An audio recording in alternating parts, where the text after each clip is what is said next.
Good morning. So it is Sunday morning. Yesterday afternoon, I headed north to Grand Junction and I ran the first local session of Dark Age of Man since we finished the game. This is not a play test. This is the finished game. But it's the first session I've run from Brian, Katie, and Josh, Phil.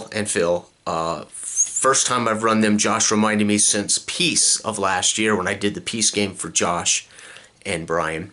And then prior to that, I think I had run them in a Warlock game. I went up there, zipped up there, and we did that Warlock one-off, which was unbelievable. I love Warlock. I've only played Warlock once, and damn, it was fantastic.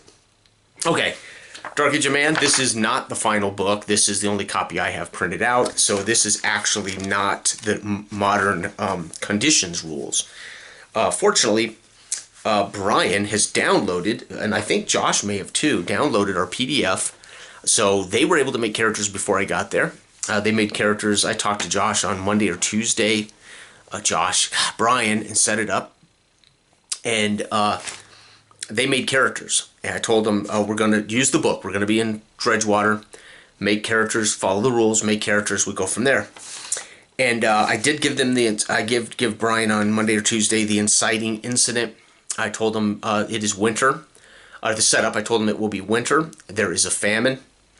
And pagan cultists have been performing rituals around Dredgewater area at the old pagan stones.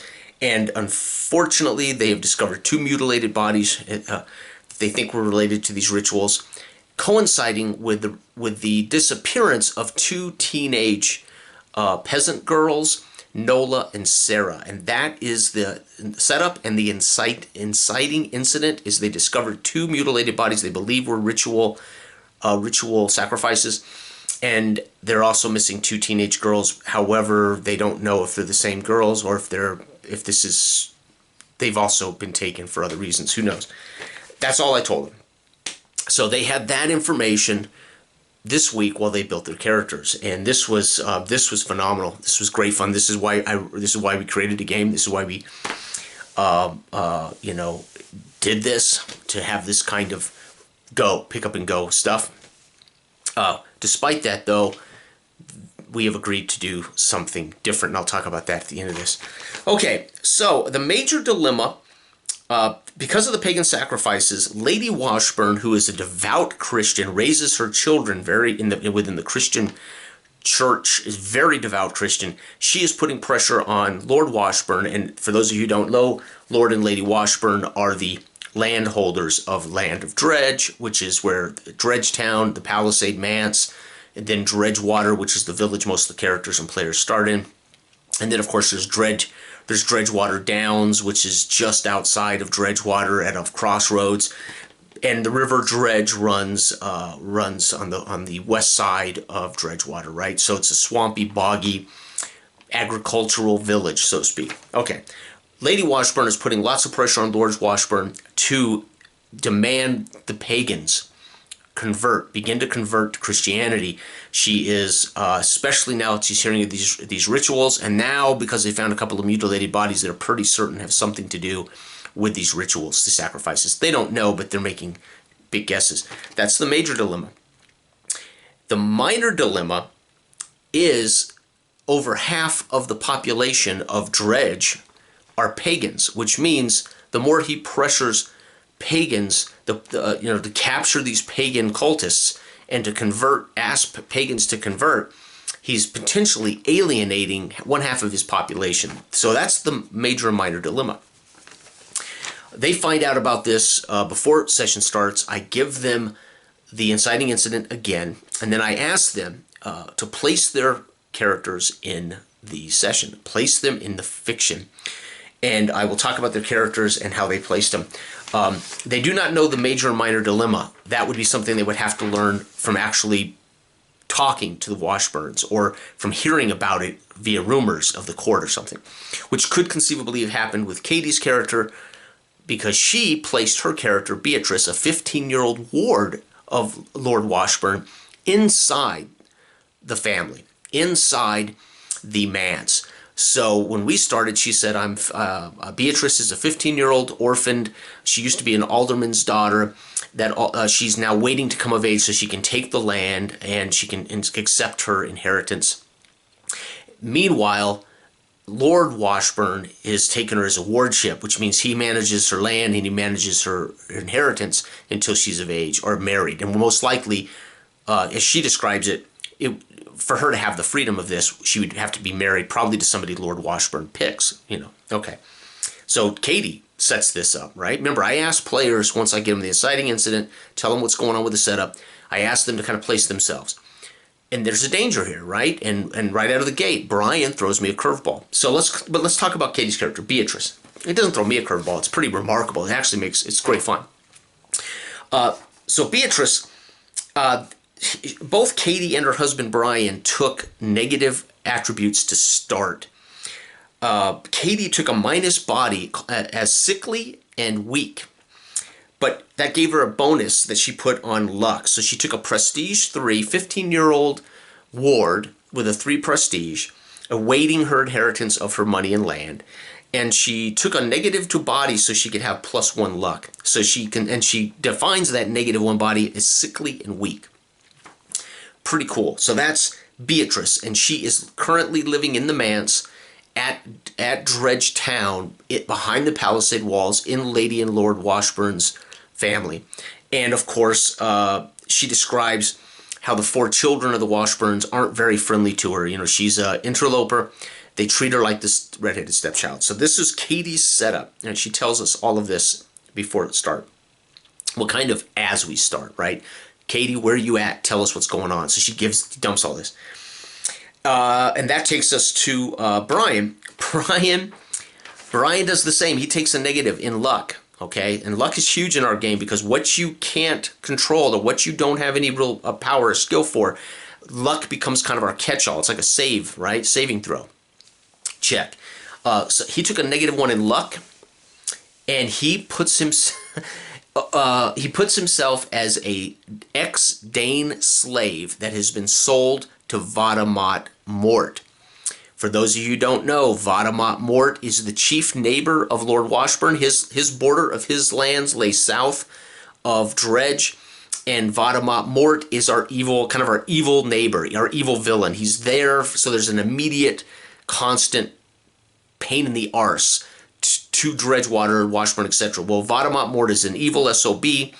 He is an arch enemy of Washburn.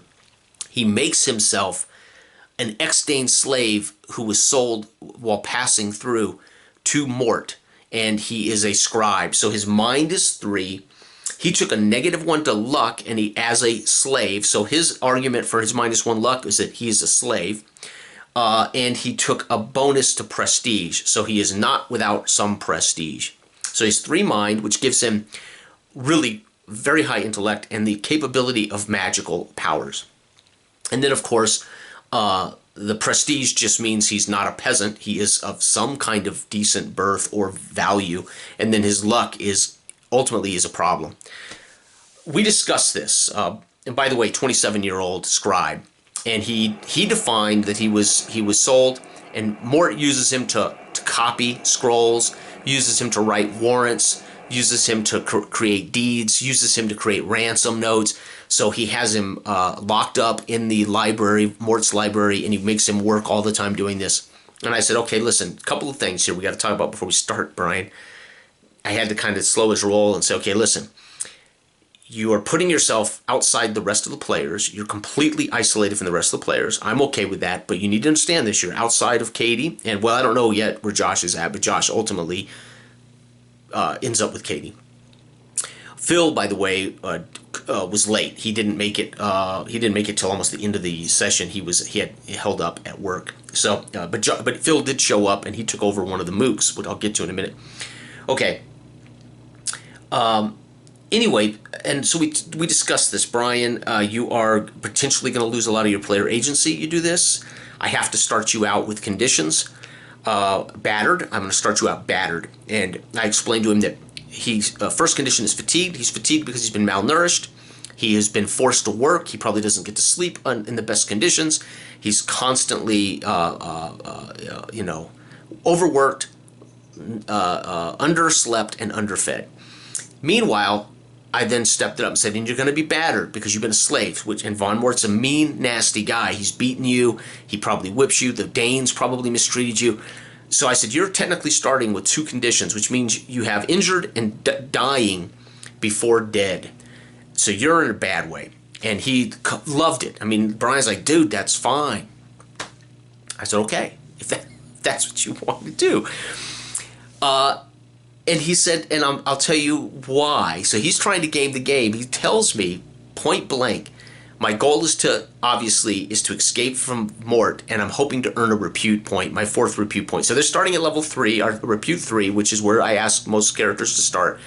His goal is to somehow escape Mort, and he would score a repute point for that. And I said, well, we'll see how that goes, because generally to score a repute, you have to do something truly remarkable. Escaping Von Mort would be remarkable, but it has to be witnessed or talked about. But I told him, we'll see. We got a game. You can't meta that you're going to get a repute if you escape Von Mort. You can tell me that you have a goal, you have a plan, you'd like to, right? And Brian knows this, but we're having, I think he's also testing the boundaries of this system. How much can a GM handle, and how much can the players truly have agency? And I said the irony is by placing yourself in this fiction, that's agency. Unfortunately, you placed yourself in a position where you won't have a lot of agency at first, right? Okay, and then we get to Josh. Josh is Zebit. He is a 17-year-old soldier who is a guard and a soldier at Washburn Manse. He puts himself there after he hears Katie's story. He puts himself there, and he describes that he's kind of befriended Beatrice and looks after her like a big brother. He feels bad for the 15-year-old sickly girl he thinks is being, the other children are mean to him, and so they have a bond right out of the gate, right? Meanwhile, Brian is literally 20 miles south in somebody else's stone manse, a prisoner, basically, a slave. Okay, so we got the characters established. And again, Phil may have had a character, but he didn't show up till, the last 20% of the session or so, but it was fun. I mean, he actually scored 2 repute in the final, 30 minutes of the game. It was pretty amazing. So, by the way, this took 2.5 hours, so not a real long game. It was really, really moving pretty good. Okay, so we've set them up. Winter, famine, pagan ritual, cultists are going on. Incident right now, mutilated bodies have been found tied to these supposed rituals. And we have set them up in their positions. I've let them put themselves in the world, in the fiction. Okay. Now I made my RSC mode, my first random seed chart roll. I rolled a 17, which is, again, remember on our scale, the ends of it are the most dangerous. 3, 4, 5, 18, 17, 16. I rolled for the first one, 17, flood. Now it's winter. It's not really so much heavy rains, but something's causing the River Dredge to overflow its banks, and it's running faster. And this, they can't, at some point they have to either be affected by or learn about, and that, it's my job now to figure out how am I going to get flood into the game? How am I going to get it into their consciousness? How am I going to get it into them? How am I going to affect the game? But I have flood. I'm holding on to flood when we start. And we start with Brian because I think Brian's by far the most interesting and most challenging start. So I start with Brian and say, Brian, you're locked in the library. He's chained you actually to the ground. You sleep on the floor or in the niche, the old priest hole. And he has had you copying deeds, and he's had you trying to copy everything in a more modern hand, right? Some old deeds and old records that he's hoping to unearth. What have you been doing? You've been here how long? He said, I've been here 4 months.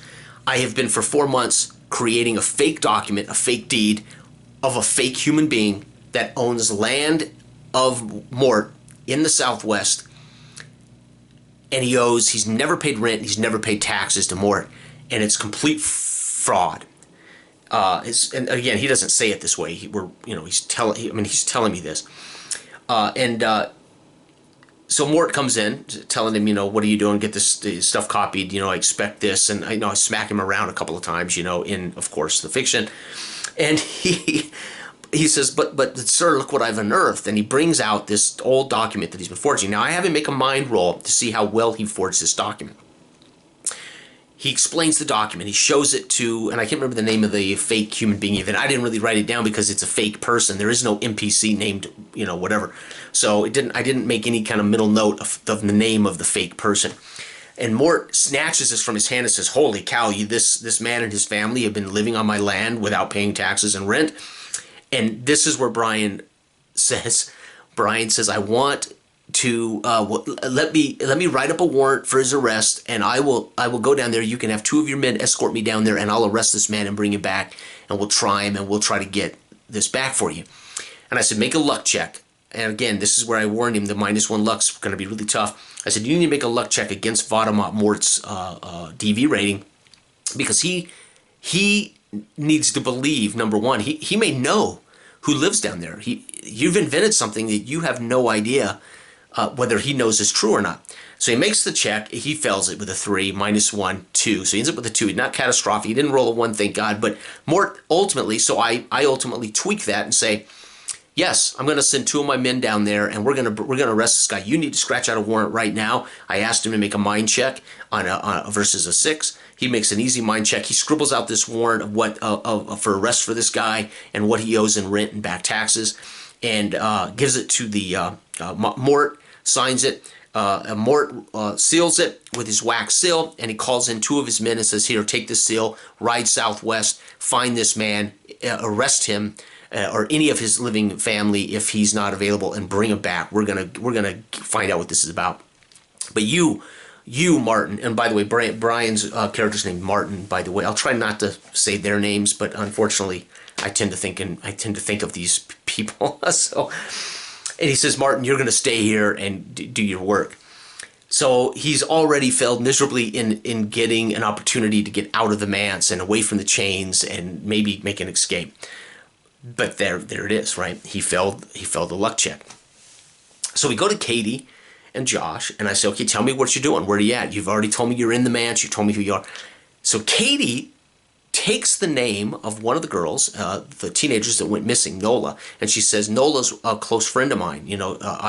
Because I'm so alienated here, I've become friends with this 14-year-old girl named Nola, who's the peasant, and we steal away and play in the courtyard, and we steal away outside the palisade walls, and we play in the woods, and we share, and she's become a close friend of mine, although she's a peasant, and I play with her, and she's missing, and so I'm determined to hunt her down. I'm determined to investigate, since nobody else seems to care about what happened to these girls."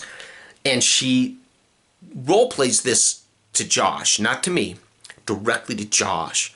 And she says, this is all as Beatrice, and she says, "Zebet, I beg you, help me get out of here tonight. Escort me down to Dredgewater. Help me find Nola and Sarah." And Josh says, "By your command," he says, and so they come up with a plan. And he says, "You need to sneak out of the bedchamber tonight. You need to get down to the kitchens and out the kitchens, and then I'll get you through the stables, through the courtyard, and out of the palisade." They've come up with a plan, and they haven't even looked at me yet. They're not even speaking to me. So I said, "This is fantastic." I said, "Okay, so what you need to do, Beatrice, you need to make this roll at what time?" She said, "About 3 in the morning. I want to get out of here while it's dark and while everybody's asleep." I said, "You need to make a luck check to sneak out of your bedchamber and get out of the palace, or through the kitchens and out of the palace without being noticed or without waking anybody." So she makes it, and I made it very simple at 3 in the morning, as she describes it, how she skulks through. She has no candle, no lantern. She skulks through the walls. She's tiptoeing. So she describes this beautifully. So I set the difficulty at 4. She's got a +1. She kills it. And I say, "You come out of the kitchens," and unfortunately it kind of cackles some chickens, might get a dog barking out in the courtyard. And Zebet's there. And I say, "Okay, Zebet, how are you going to get her out of here?" So Zebet describes how he takes her through the stables, through the back garden of the courtyard, to a man-sized door there that's set in the palisade, walls. And it's an interior door between the palisade walls that lets you then move through the walls of the palisade to another door. So it doesn't go straight through outside the palisade. So literally, Josh is telling me how this works. That's a safety feature, so people can't just bust through one door and get right into the palisade. And I thought, Sounds, dude, it's brilliant. Tell me about it. So he gets through, and I said, okay, you need to make a luck check. Again, this at 4, very simple. For you to sneak her through, because they've described it so well. They've got a plan. Get through this forced door. Then they have to move through those walls, which now are secluded from anybody seeing them on either side of the walls, to an exit door that would get them out of the palisade. And so they describe this thing. He makes the luck check only one time, right, to make this happen. And they get out. And ultimately, at that point, I'd say we're going to fast forward time to the Blackwater Inn, because they say, well, actually they tell us they want to go down to Dredgewater to the Blackleaf Inn, and she tells me she wants to hire mooks to help. Now, this again, part of the game, right? If you have a prestige score, you can generally have a soldier, a mook, somebody that you can issue orders to. She has 3 prestige. Her purse is 4. I say, no sweat here, but we go down to Blackwater Inn, and they wait until the Blackwater Inn's kind of open, and people start showing up. Peasants and laborers. It's winter, not much to do. There's famine, and there's a handful of peasants in here at the early hours getting breakfast, getting gruel, maybe even some drinking. And she approaches the first 3 she can, and she promises them, if you'll help us get us to the Pagan stones where those mutilated bodies were found, and you escort us out there, I will give you more ration of food, or I'll pay you a silver piece. And again, she doesn't have to make a purse check. She's got a purse of 4. None of that's a problem, right? It's just assumed she's got wealth here, right? She's got a level of wealth for peasants. And so we name these guys Payne, Rory, and Wilcox, right? So she hires Prestige 3. She gets 3 mooks, right? And mooks have no ratings, no stats. They're literally people that are subordinate to the characters. And so she's got these peasants. In talking to them, they learn of the flood. They overhear fishermen in the Blackleaf Inn talking about the dredge water has come out its banks, or dredge has overflown its banks, and it's running fast and cold. They can't fish. So what little bit of fishing they were able to do to help sustain and keep the famine back is now greatly affected by the dredge now suddenly flooding. And so they hear about this. They learn about the flood, not so much as it's impacting them yet in town of Dredgewater, but the fishermen are in there complaining that they can't catch fish because of the state of the river. So that's how they learn about the river. Meanwhile, I rolled up the second RSC. Before they got down to Dredgewater, and before she told me what her plan was, I had rolled 16. No, I had rolled 13. Spy was my second roll. So after I rolled Flood, I started thinking, okay, how am I going to deal with the flood? Then I rolled Spy, and she then went and hired these people, and I said, perfect, one of these 3 men is going to be the spy. They're going to be a pagan cultist who hears what she wants to do, and he volunteers to join them, and he ultimately, that becomes Payne. His name is P-E-A-N-E, Rory, Payne, and Wilcox, and I basically use him to try to slow them and thwart their adventure east to the Pagan Stones. So now I have she wants to hire these guys, and of course it makes sense one of them is my spy. So I've got this spy. We go back to Brian, and because there are 2 different places, I'm using 2 different timetables. So it doesn't make any difference what day or time it is for Brian, because it's a separate kind of story. Think Star Wars, it's like a fade and boom. So I go to Brian, I say, okay, it's been 2 days, Brian, and the soldiers have returned.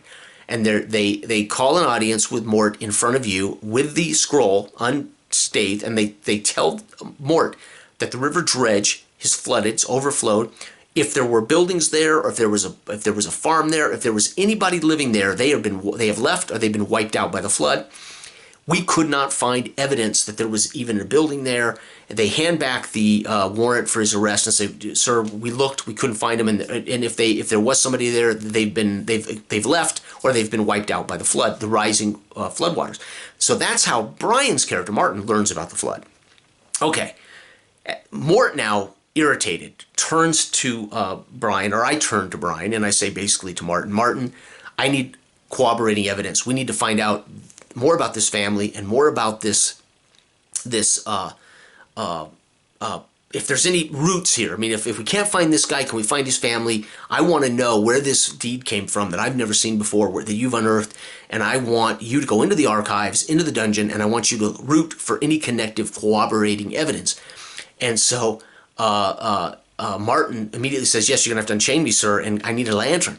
So Brian very deftly gets a lantern, gets unchained, of course, and he sends him down, and he says, Mort says, don't come up until you have some information for me. You won't be eating dinner tonight if you don't have something for me. So he goes down into the dungeons, and he gets down to the dungeons, and I said it's a maze of old earth and stone. Some is stone, some is just mud and earth. There's a high water table, so there's the walls are kind of muddy and wet, and yet you might even be standing in 2 inches of water in this dungeon. But it's a maze of dungeons and rooms, and he goes back, and he said, I'm taking my lantern, and I'm headed as far away from the dungeon door as I can. He describes how he's moving through this labyrinth, and I describe how he's moving through this labyrinth, and we both describe it. And I say, you come to this appears to be a corner room, dead end, full of old stores and things. And he said, now I want to start looking for a priest hole. I want to start looking for a way out of here. I'm going to escape this SOB. And I said, okay, we need to make a luck check.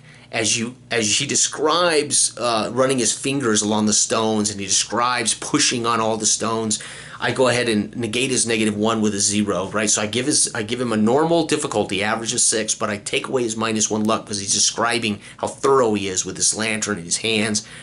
And he makes the roll, and I say, sure enough, you find a block that's roughly waist high and roughly 2 feet wide. It's enough for a man. If you could pull this block free, you could on hands and knees crawl into that hole. Now, whether that hole goes back 1 block or it's a hole, you'll have to wait until you find out. So he works this loose. It takes like an hour or so for him to work this giant stone loose. He has no tools. He's taking his time. He's trying to be quiet, and he works this stone loose enough that he can wheel behind, drop onto all fours.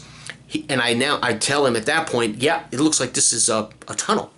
So he says, I hang the lantern in my teeth, and I start on all fours, headed.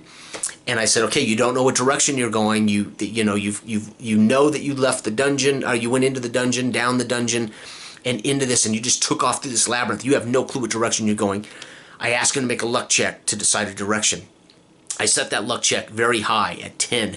He's a -1. Of course, he fails.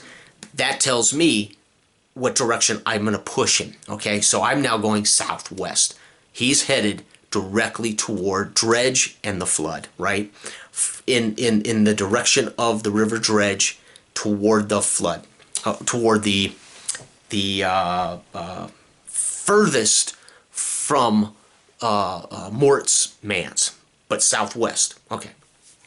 So I already know now that he's failed the luck check that he's headed further from Dredgewater, further from the manse, and he's headed directly southwest toward Dredge, which is flooding, right? Bogs, swamps. I made a third roll. The third roll was 16. Again, I had a 17 early, then I rolled a 13, and then I rolled 16. I got a bog hag, and I've had a bog hag in my pocket.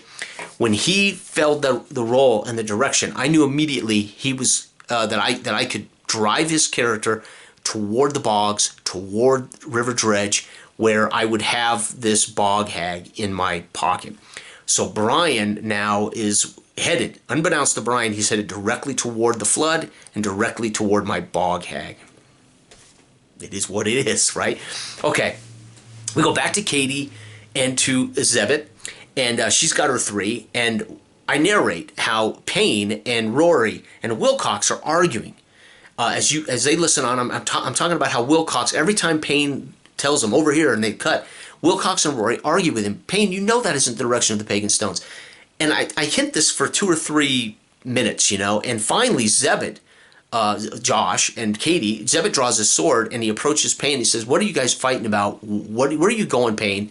Rory and Wilcox are telling us you're not going in the right direction. What the hell's going on here? And he, at his sword point, he basically says to Payne, you 3 better figure out where we're going and get it straight. No luck check involved, no combat check involved, no. And basically Payne says, oh, okay. And Wilcox and Rory fall into line, and Payne finally leads them to the old pagan stones. Once they get to the pagan stones, and I tell them, you guys really lost about an hour trekking to the pagan stones because Payne had been arguing with them and leading you in a roundabout way. Again, Payne is my spy that I rolled off the chart, and he's trying to keep them from getting there. He's trying not to let them get what they want. So they get there, and Beatrice says, I want to investigate the main stones, and I want to investigate around the stones where these rituals might have happened. And Zebit says, I'm just going to stand back and watch these peasants, make sure they're not up to no good. So that cued me to describe, and she made a luck check, and she failed the luck check. So the luck check cued me that Pain had found something of value and was hiding it. He told me he was watching, so I asked him to make a luck check at the same time, kind of like observation check. And he sees Pain standing over by the stones, and he's putting his weight on his right foot, and he's kind of grinding something down into the mud. And Zebit, Josh, I tell Josh, you see this. You see him kind of trying to nonchalantly push something into the turf while she's looking at the ritual stones. And I said, well, you do see old blood, but you don't see any bones. You don't see any evidence. I mean, you really can't, because she failed her luck check. You really can't make any heads or tails out of this. And she has no mind score, by the way. She has prestige and she has luck. So a lot of her stuff at 15 years old is guesswork. So she's just kind of stumbling through this. But she has prestige. She has a way of commanding these men. I said, Wilcox and Rory, I described to Zeb that Wilcox and Rory are looking around and they're kind of minding their own business. They're clearly antsy about this. This makes them very uncomfortable. And I said, you could tell from Wilcox, Rory actually wears a wooden cross around his neck. So you know for a fact Rory's probably a Christian. So this pagan sight unnerves him already, and they know that mutilated bodies were found here. They're peasants. They're kind of, they're nervous. Except for Peen. He's not. Peen's trying to hide something. So Zebit doesn't say anything to Peen. He said, I'm going to wait for Peen to wander off, and then I'm going to go over there and see what he was trying to push into the ground. So I described at some point Peen wanders off around some of these standing stones, these pagan stones, while she's still investigating. And he goes over him with his sword tip, digs in, and he kicks up a ceremonial dagger. And he goes down, he picks it up, and he says, Beatrice, look, I found a ritual ceremonial dagger with bloodstains on it. They now have evidence that there were indeed something was sacrificed here. But more importantly, it then allows Josh, or Zebit, to turn right on Peen and say, Peen, what the hell are you doing? Why did you try to hide this? What is going on? And that's when I tell him, Peen, basically I tell him, listen, I'm part of this pagan rituals. And yes, unfortunately, our druid witch had to sacrifice 2 people, but they were clothed and cloaked. I have no clue who they were. And he tells them, he admits to him that they've been having rituals. But he says, you don't understand. The witch is trying to end the famine. The witch is trying to create change in the famine. He's trying to create, an opportunity to lift the famine from these poor people of Dredge. That's why he's doing it. You don't understand. And Josh, as Zeb, sticks the sword tip basically to his throat, and he says, did it ever cross your mind that maybe he's offended our God, and this is why the river Dredge is flooding, and this is why we can't get fish? He has not helped. He's actually created this thing. So Josh literally takes the flood and uses it to convince Peen that maybe they caused this. They're causing a worse famine. Amazing. So as Peen ultimately says, oh, yes, maybe that's true, but I can't, but that's not his intention. So ultimately, Zeb at that point says, or Katie at that point says, do you know who this witch is? He says, well, yes, I do. But I'm not going to help you. He's a powerful man. And she said, no, you're going to take us to him. And at sword point then, Zeb makes a combat check to intimidate him. He agrees that he will lead them. He then orders Rory and Wilcox to take off their tops, and it's winter, so it's cold, but take off their tops. They're going to tie his hands, and they're going to hobble his feet so he can move, but he can't run. So now we've got Rory, and we've got Wilcox helping basically tie up Keen, and then they're going to head north. Peen tells him he does have a cabin, not real far from here in the north woods. We go back to Brian.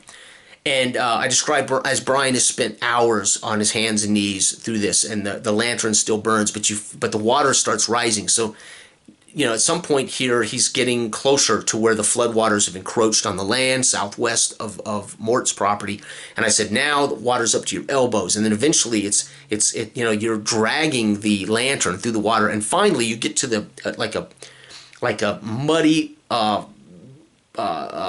filthy, brackish water, and you push through this peat moss berm out into the light, and you've got your light and your lantern, and you realize you're in a swamp, this boggy swamp where the water's now about not quite waist high, and it's freezing because it's winter, but also because because the water's flowing quickly, it's very cold.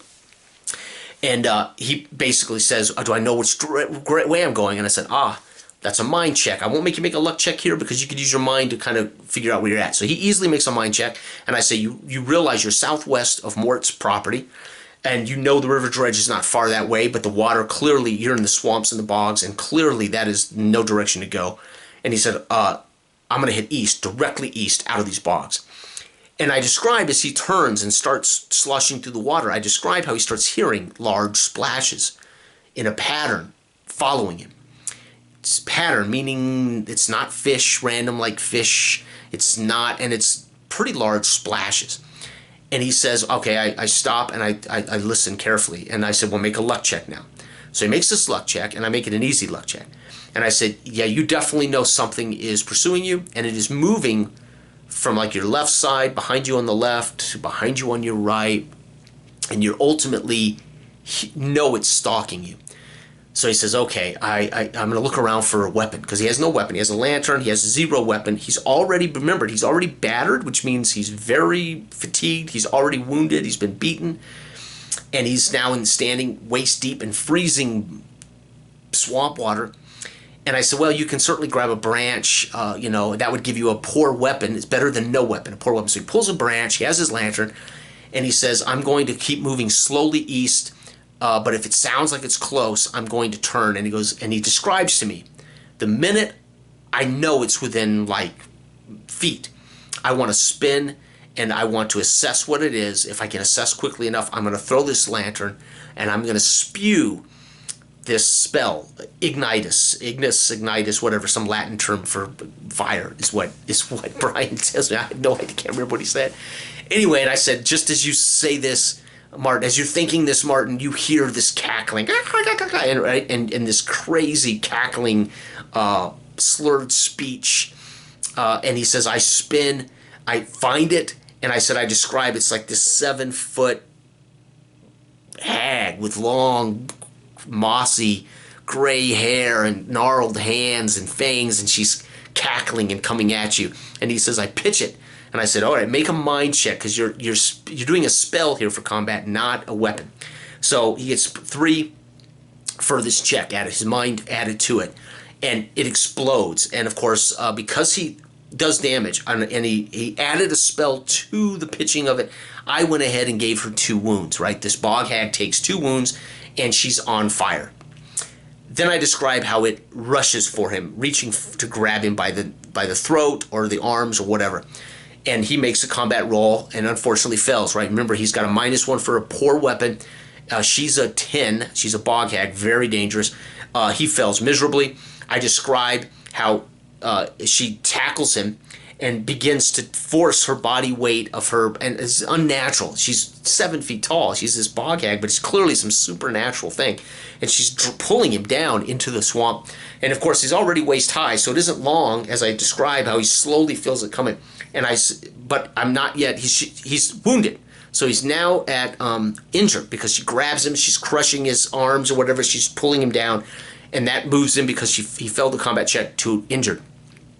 And I said, what do you want to do? And he said, I'm going to attempt to cast another spell, forcing her to release me and let me go. And he just describes how it would be not a curse, but like it's not a blessing, because he's not a priest.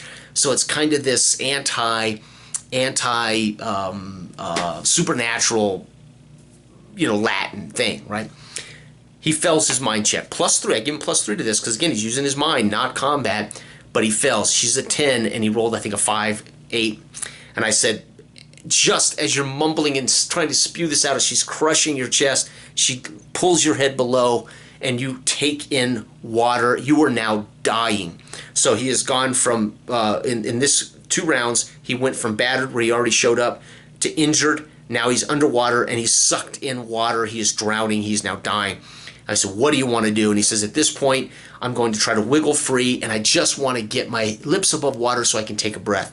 So all he's trying to do is physically get breath.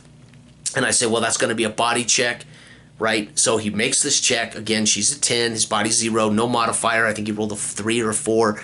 And I describe how as you feel your lips break the surface, just as you take a deep breath, she pulls you under and you suck all of this freezing, brackish swamp water into your lungs, and ultimately you drown. And you can feel as she lets you go and then just kind of pushes you below her, and you can feel yourself settle on the bottom as life drains from you.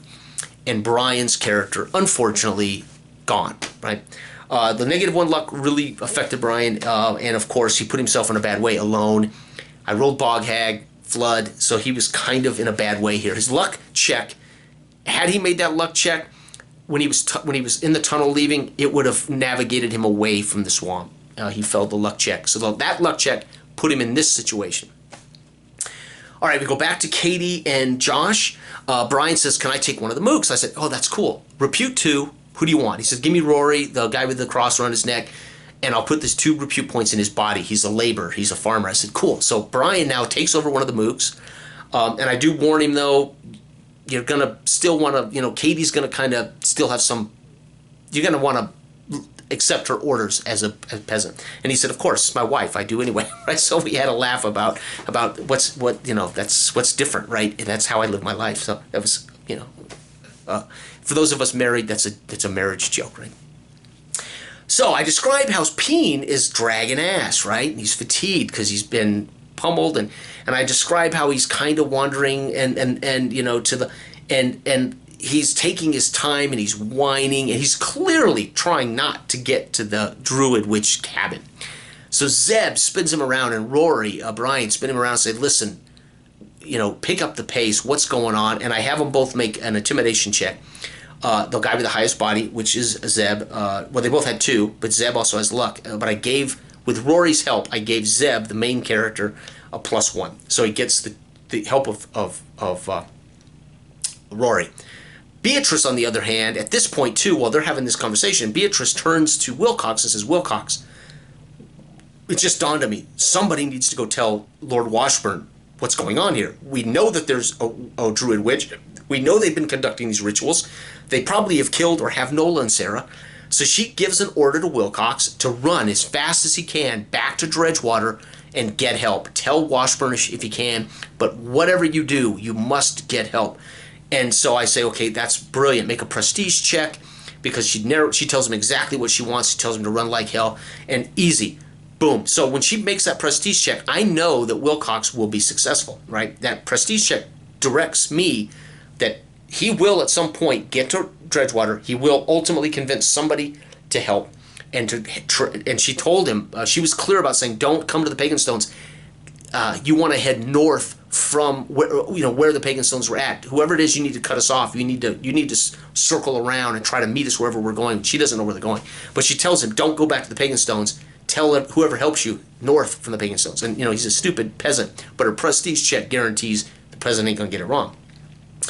Phil shows up, right? So Phil gets there from work, so we're near the end of the session. Not near, we're, 45 minutes or so, but Phil shows up, and I say, "Phil, take Wilcox." So he takes Wilcox. I say, "He's a repute 2 character. Where do you want to put him?" So we take a few minutes while he gives him a body of 1, and he gives him a I don't think I have it written down. Anyway, he put his 2. He only put 1 point in each, a body and something else. And the body turned out to be huge in a minute. I make my 4th RSC check. It's Connor. For those of you who don't know, Connor is the 15-year-old, second oldest son of Lord Washburn. Well, where am I going to put Connor in here? I don't know. She directs him to run back to Dredgewater to get help. I'm already percolating Connor. Connor's going to be somewhere in Dredgewater. Something's going on there, right? So he's racing back to Dredgewater. They convince Peen under sword point, and by the way, they give Rory the ceremonial dagger so he has a weapon. So he's now carrying the ceremonial, it's not really a weapon, but it's at least, again, a pour. It's better than no weapon at all. And they convince Peen to quit jacking around, and he will be better served if he gets us where they're going sooner than later. So he's on his feet, and he's marching them now in more of a direct pattern, less whining, less dragging ass. As they come to the copse of trees and poke through the trees, Peen, at this point, falls to his knees, whining that he's exhausted and tired, and he kind of falls to his side and kind of wiggles his way over toward a tree, trying to draw their attention away from the direction they were headed. Josh says, I look about because this is weird. He just drops to his knees. He's crying and whining around. Make the roll, and I see, you see a cabin in another copse of trees through an open ground and smoke coming out of it. Somebody's there. And Zeb, of course, at that point, puts the sword down to his chest and says, Rory, gag him and hog tie his hands to his feet. We're leaving him here. The cabin is there. And Rory responds and sees the cabin, and he goes, yes. So he begins to hog tie him, and they gag him. They just drive in his mouth some ratty rag torn off the peasant's, off his own clothes, stuck it in his mouth. And Beatrice says, oh man, we got to cross this open thing. And Zeb's like, we have no choice. There's the cabin. We've got to go. So Rory suggests they don't dilly-dally. They just run as fast as they can between this copse of trees, through the open ground to the other copse of trees, and then settle there in those trees and catch their breath and assess once they're closer. Meanwhile, we go back to Wilcox, and I describe Wilcox. You've been running for quite some time, and you come over a rise. You see Dredgetown Crossroads, and down you see Dredgewater, and you see a lot of activity, and you hear people screaming, etc. But you're catching your breath, and then you head down, running toward Dredgewater, and then we go back to Katie because again, this is a long way. So we go back to Katie and company. They've crossed the path. I have them all check luck. Modified. So it's a single luck check by Katie, but she gets to add the luck of the other players. They pass the check. They get to the other cops. They don't appear to be seen to them. They knew they made the luck check, but they don't know what the luck check's for. It was to tell me whether they were seen or heard by the witch. Okay. They get there. They're on their hands and knees. They're spying it out. And they basically tell Rory, we need you to sneak over to the cabin and try to assess who's in there. And so he starts out sneaking. He makes his body check against the turf. He describes how he's belly crawling, so I give him a simpler DV. He gets to the cabin edge. He stands up and he starts to peek in. And then he hears something inside. I tell him, you hear something moving around in there before you get to the shuttered cracks in the shutters. He ducks down. He was worried that the noise was somebody had heard him. And he points to them and waves them to come. So Katie and Zebit, caution to the wind, they sprint across to this cabin. They don't sneak it. As they get close, he shushes them and tells them to get down. Katie describes that she takes like a belly flop into the mud, this 15-year-old sickly girl, and Zeb takes a knee with his sword out, and they listen, and they're huffing, puffing, and he's telling them that, he's pointing behind him, somebody's in the cabin. She says, so Katie says, I'm belly crawling around the back of the cabin. I'm going to go around to the back, see what's at the back. And Zeb crawls over to Rory, and he stands up over Rory. So Rory's kind of squatted down below the shutters, and he says, I kind of put a hand on Rory's shoulder as he's lower, and I stand over Rory, and I lean to peek in the shutters. And I tell Katie, as you come around the cabin on your belly, you look up and you see Nola and Sarah hanging from a tree in the back. Hands are not tied. Their hair, of course, they're hanging upside down. Their feet are tied, and they're hanging there. They're not moving. They don't appear to be alive. You can't tell if they're dead. And Katie says, I basically scream out, because it scares me. So she screams out. And just as Zeb says, what do I see looking in? I said, Zeb, you hear Katie scream out from the back of the cabin. And Josh says, I'm like a big brother to her. The minute I hear her scream out, I go. So he describes how he pulls his sword out of the ground and takes off around the back of the cabin. Meanwhile, Rory's like, Brian's like, holy shit. So he stands up, and as he starts to peek in the shutters as Zeb, and again, this is all described, but it's simultaneous. I'll try to recap it in a simultaneous thing. Zeb comes around, sees that she's over trying to check the pulse of Nola hanging there. He runs over and starts hacking to cut Nola down. Nola drops to Katie's hands, and they lay her to the ground, and he cuts down Sarah. They lay her to the ground. Meanwhile, Rory, as he starts to peek in, the door of the cabin opens, because this guy's clearly heard them run around, heard her yell. Again, in our rules, initiative is whoever goes first. He says the minute that door opens, he said, I grab my dagger, and I basically, the minute I see any body part, I'm diving at it. So I said, make a combat check.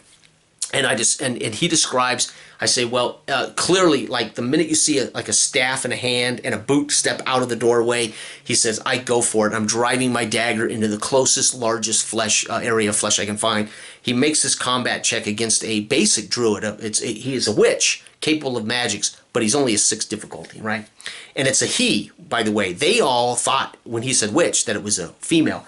It's a male witch, warlock, but they referred to him as a witch. So they all had talked to themselves during the play that this chick, who's this chick going to be? This chick's going to be dangerous. Priestess. This is going to be crazy. Well, it was a male. Anyway, he drives his dagger into his ribs, and I describe how he yells out and immediately responds with a swing of the staff in a natural kind of defensive mechanism. He makes another combat check and makes it. And he describes how he just steps out of the head of this staff before it hits him in the face. Meanwhile, Katie is listening to the chest of Nola. She's feeling for a pulse. I say she's still warm, but she's unconscious, and her pulse is so low. She's been clearly been drugged, but she's not dead. And so immediately Josh looks at Sarah and does the same and assesses, and I say Sarah's in the same state, and they both kind of look at each other and breathe a sigh of relief as they hear this fight in front of the cabin. Zeb on his feet, he says, I'm running around the opposite side of the cabin to come around the other side. And he describes this, and as he does, we get to Brian, and Brian's like, okay, I'm gonna go after him again. And I say, just as you start to do that, you see Zeb come around over his shoulder, come around from behind him. And he said, oh, then I'm kicking him in the chest and driving him backward towards Zeb. And of course, Josh hears this and says, and I'm running full speed, my sword to drive it right through his upper back. And I said, all right, we're gonna make one combat roll. Brian, you're the one trying to initiate him backward. You got to make this roll with a bonus because Zeb's going to be rushing up behind. So he makes this roll easy, and I describe how he kicks him back, and Josh describes how has his body weight coming back and me running forward with my sword. It impels him, rips through his chest, and I say, and he did die. It will kill him. And he describes how it rips through his spine and through his chest, what would have been his heart. And I describe how he goes totally limp, and only your weight and the weight of your sword's holding him up. Josh describes how he pulls the sword free. He goes down totally dead weight down.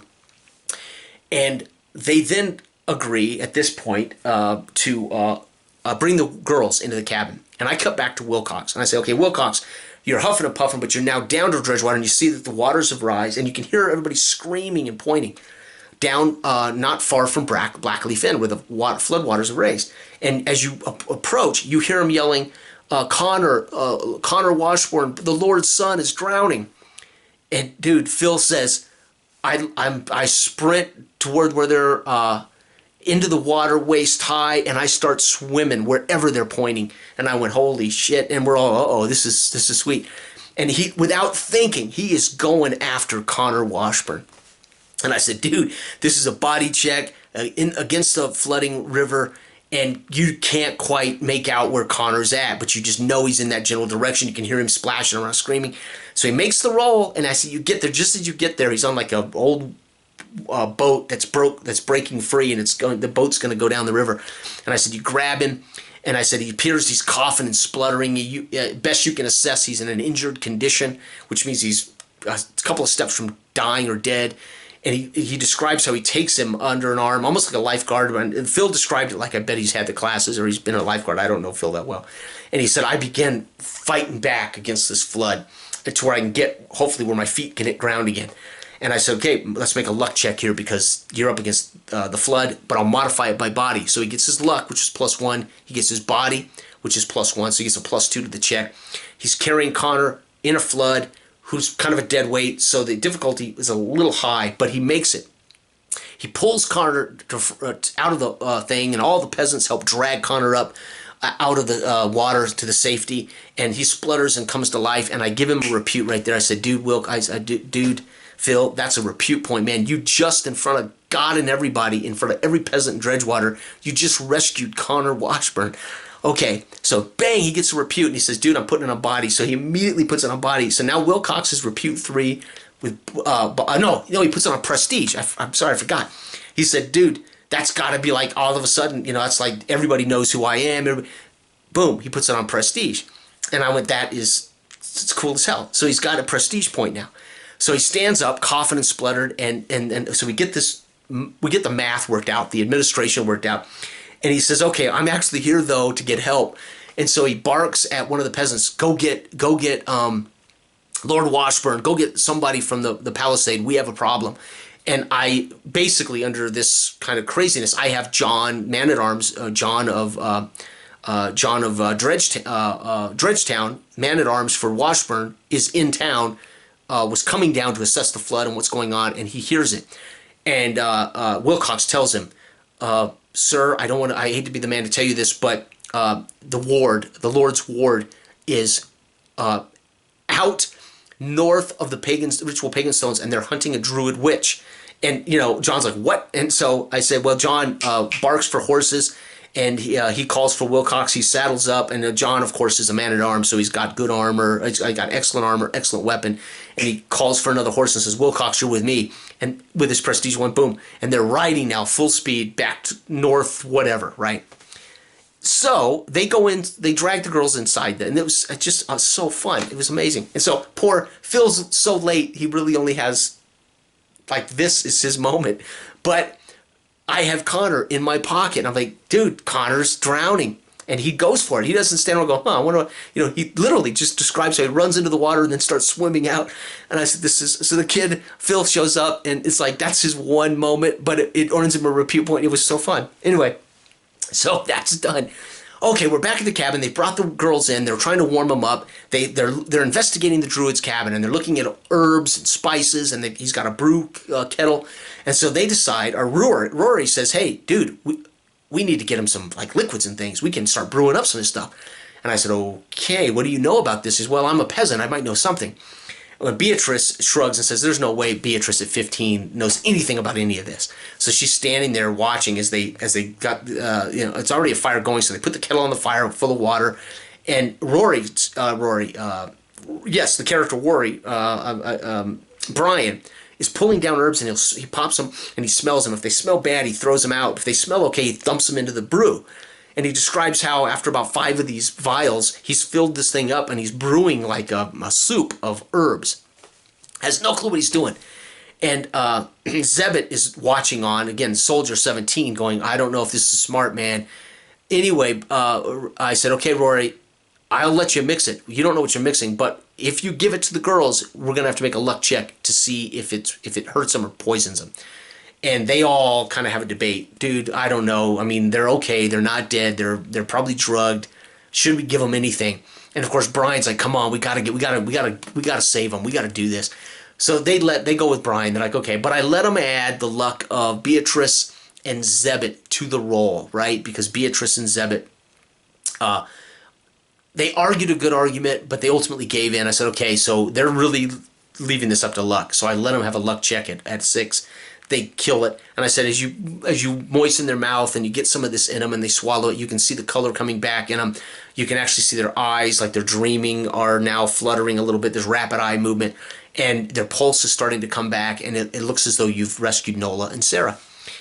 And I say, just about the time they're starting to come to, you hear horses out front. And so Zeb says, I kick open the door, and I say, you see John, the man-at-arms, your boss, your commander, step off the horse, and you see Wilcox behind. He's wet, and he's. Oh, by the way, Wilcox suffered fatigue for the flood, so he actually suffered a wound level condition. So he's fatigued from the run and from the swim. They weren't felt checks. It's from the nature of what he did. He had to sprint all that way, then he had to swim out and save this kid.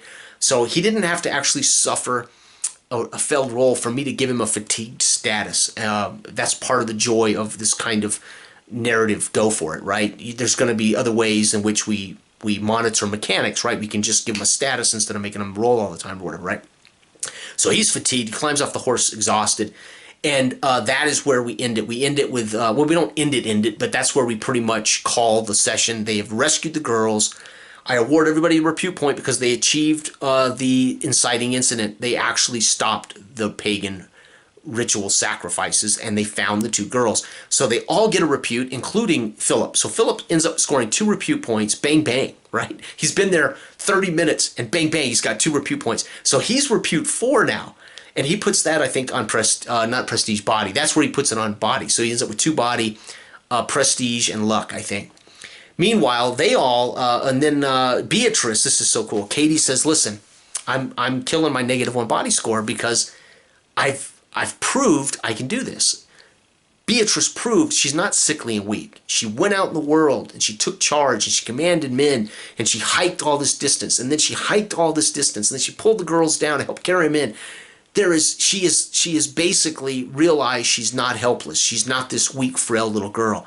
So Katie describes how her body goes from a -1 to a 0, and I'm like, dude, this is why we wrote this game. This is beautiful. System matters. We talk about it all the time, and I see it. Everybody who's played games recognizes how system informs players. It's just wonderful to see how people who have really never played this do it. So she does it. Brian puts his point in luck because he's learned a valuable lesson that -1 luck with his first character doomed him. He failed that luck check 3 or 4 times. Okay, so he puts his in luck. And Zebit puts his in body. So Zebit now has a 3 body. So they're all repute 4 except for Rory. Brian's character was a 2. He got the 1 repute for saving lives.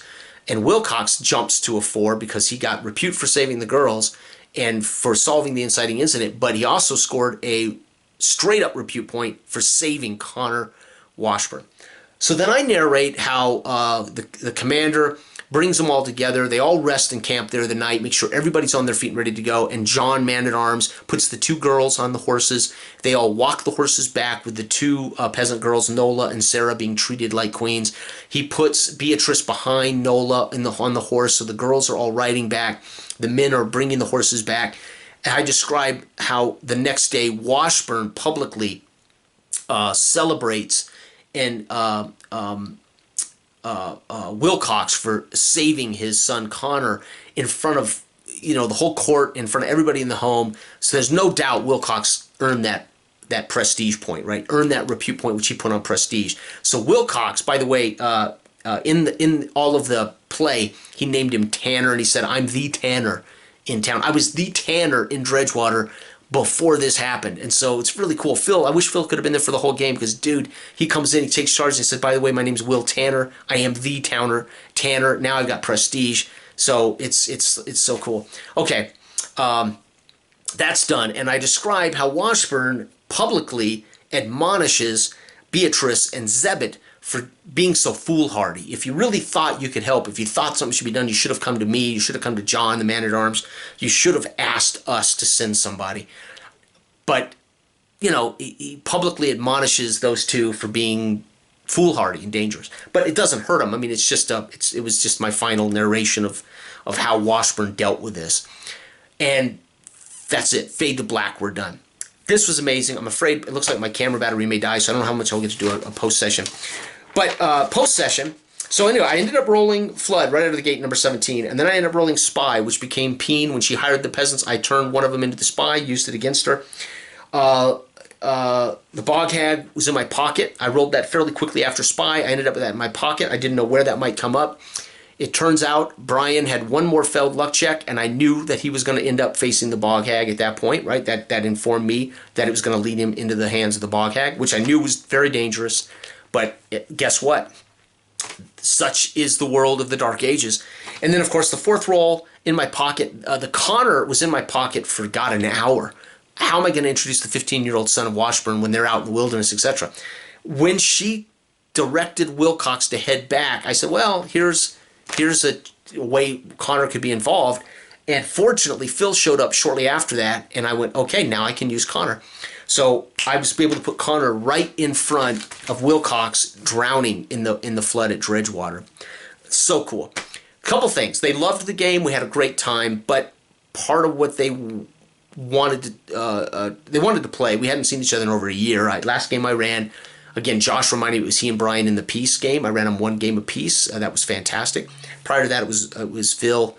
Phil had joined us for the Warlock game. So it was kind of all 4 of us back together, which was very fun. Or I should say all 4 of Them. No. Yes. Right. 5. All 5 of us back together again. Okay. So what's cool, though, Brian had purchased. So Brian is their 5e Dungeons and Dragons 5e guy, and he ran Pathfinder for years and years and years. He then made the transition to D&D 5e. I ran Harold, and Steve through Symborum sessions years ago, 4 or 5 sessions of Symborum, and they loved it. And then unfortunately, that kind of stopped when Harold unfortunately passed away. Right. So here's the deal. Brian just bought the Symborum 5e books. So they made Symborum's bestiary, setting, and player's handbook for D&D 5th edition. They've asked me to GM them in a campaign of Symborum. Okay, I haven't seen the 5e books. I'm not a 5e guy. And I told them, listen, Symborum is literally probably my favorite modern game. It's the first game I ever GM'd in my life where it was player facing. Players roll everything. GM does not roll anything. That was my first experience with being just a GM and no more. And I love Symborum setting. It's my favorite setting, period. It's probably one of my favorite mechanical games, modern mechanical games. And one of the reasons I love Symborum is these mechanics, is this thing. And I told them, listen, I would love to start a campaign in Symborum. I will do that. But I can't promise it'll be in 5e until I've seen the 5e books. So the irony is these characters, and I told the guys before I left, so I'm going to run a Dark Age of Man 4-session chronicle for Brian, Sam, and Dell. And we're starting that August 20th. And I told them before I left that this session would kind of impact how I start those chronicles. So all these characters will actually be NPCs in their Dredgewater when we start. And I did that because I thought if I was running some local Dark Age of Man at the same time I ran their chronicles, we could kind of have parallel things happening, right? What happens in their game could affect my local group, and what happens in my local group could affect them. Well, my local group, Brian, Katie. Now, Katie doesn't want to be involved. She's not interested in Symborum. So this would be for Josh, Phil, and Brian. So Josh, Phil, and Brian want to play Symborum. They want really to play 5e, and I've got... My concern is Symborum is so much, the mechanical part so much supports the player facing. They're in control to some degree. Symborum's, I love Symborum's mechanics, and I don't, guys, it's I don't know if Symborum would be 5e. Symborum would be, if some of the dread, the fear, the darkness of it would be overshadowed by the D&D 5th edition kind of hero-esque characters. And I told Brian, let me research the 5e stuff, send me some emails giving me what the player characters look like in the 5e edition. Do they look like heroes? Do they look vulnerable? What is the player-facing portion of the game? Are these the D&D? Is this just a tuxedo? Listen, simple. It's this simple. You can put a tuxedo on me, but that doesn't make me James Bond. You can put a Symborum suit on D&D 5e. That may not make it Symborum, right? It makes it that setting, that lore, but would it be Symborum? So I told him, you need to send me some emails kind of telling me what the characters look like. You're going to have to, what do the monsters look like? What do the spells look like? I mean, if it's all combat, hero-esque stuff, Symborum, dude, what makes Symborum is this dark, gritty, ugly, and this is why Katie didn't want to be a part of it. It's definitely a gritty, dark fantasy, which I love, absolutely love. So I jumped when they said, dude, we want you to run a Symborum campaign. I was like, holy shit, I love Symborum, I'd love to. And they're like, yeah, but I got the 5e books of Symborum. And I'm like, what? I didn't even know they made 5e books, Symborum for 5e. So Brian tells me there's a player's handbook, there is a bestiary for 5e, and then there's a Dungeon Master's Guide, GM's Guide. I can't remember what the third book is. But Brian told me they made 3 5th edition Symborum games called the Ruins of Symborum or something. Ruins of Symborum. Anyway, point is, I haven't had a chance to look it up. I don't hate 5e, but I don't know how much I would like 5e and Symborum. Here's the funny thing. If anything in the world were to make me run 5th edition Dungeons & Dragons, it would be Symborum. So here's the chance. Here's my chance to actually run a campaign of 5e using my favorite world, my favorite setting. So, so anyway, point is, good news is Dark Age of Man local game was fantastic. I loved it. It's kind of bittersweet because they want me to start coming maybe once a month, maybe twice a month to run them in a Symborum campaign. More bittersweet, that might be a 5th edition version. I told them would they be willing to do traditional Symborum, the actual Symborum game, or is this all about 5th edition? And they said no, they want to play Symborum. So they don't care what I choose. They're going to leave it up to me. So I said I'll do my due diligence and I'll try to identify whether the 5th edition version would make me. Here's the problem. In the past, I've done this before. I've agreed to do something that I had reservations about, and then after a session or two, I go, you know, this doesn't. I should have said no to this. So my heart says, here's a chance to give 5th edition a chance. My heart says, not my heart. My head kind of says, what's the problem? Go for it. But my heart says, dude, you know that you'll be 2 sessions in and telling them I'd rather be playing the real Symborum, or I don't want to do this. I've done this before. I made a huge mistake years and years and years ago with a Dragon Age campaign where I was using Labyrinth Lord, and I really wanted to play the real Dragon Age actual age system game. But I used Labyrinth Lord, and it was the Dragon Age universe, and we had a great time. But the whole time I kept saying I want to play Dragon Age. I actually want to play Dragon Age, the game. And instead I just used the Dragon Age lore, and we played Labyrinth Lord. It was OSR of Dragon Age, and it was great fun. But it was I kept saying, damn, I want to see how Age feels, right? So I don't want to make that kind of mistake again. And I mean, I want to measure where I go in the future, right? One of the reasons I took a long hiatus was I overworked. I literally was running a football league, and it was I mean, the amount of production I had last year, and I can't explain it. I created 15 games. I wrote them and published them and got them out there for the world. I was running sessions, and I was writing Dark Age of Man with Dell. I overdid too much, and I agreed to do things I probably shouldn't have, and there's been multiple times, and now at this stage, I'm like, you know, I have the right to say no. I have the right to say I don't want to do anything, right? And it's funny because I woke up, before I left yesterday morning to do this, I told my wife that I'm not certain how much I want to GM anymore. I kind of want to be a player. But here I've just completed our first major game. And one of the reasons I was inventing this game was to make the GM duties lighter, easier. And it's been remarkably fun because I'm a player as a GM, and because it's putting me in this position to be as, in a way, reactive and active and imaginative, having to fit this into the game session with other human beings that are doing things. And so it's been a blast. But I told Jenny, you know, it might have been just the apprehension of going and running a session, and I was tired, and that I thought, you know, I don't know how bad I want to GM anymore. I kind of want to just be a player. But the problem is, I don't know anybody that's running Dark Age of Man, and I don't know anybody that's running Symborum, right? So here, and the irony of it is, they say, Jay, we want you to run a campaign for Symborum. So I'm like, oh wow. So I really need to take my time and think about this. And one thing's for certain, I want to know for sure if I want to commit to a campaign. I now have the time. I didn't have the time 2 years ago. Really, I didn't have the time there. I ended up doing other things. I was running an eSmart game for Jose and Eloy that I was loving on Tuesday nights, but then my Tuesday nights with work and my 5 o'clock in the morning Wednesday morning client killed Tuesday night, so I had to stop my eSmart Rangers game with Eloy and Jose, which I didn't want to do. I had written 6, we did 3. We hadn't had a chance to go back to it because of Tuesday nights. And that's another one where I feel like I've failed them, but you know, that's life, that's work, that's real life. So, but the problem is I've got to slow my roll. The fact that they want to go to my favorite setting and my favorite world, and they're even willing to play probably my favorite modern game, Symborum, that's very intriguing. However, I am also intrigued to think of Dungeons & Dragons as Symborum.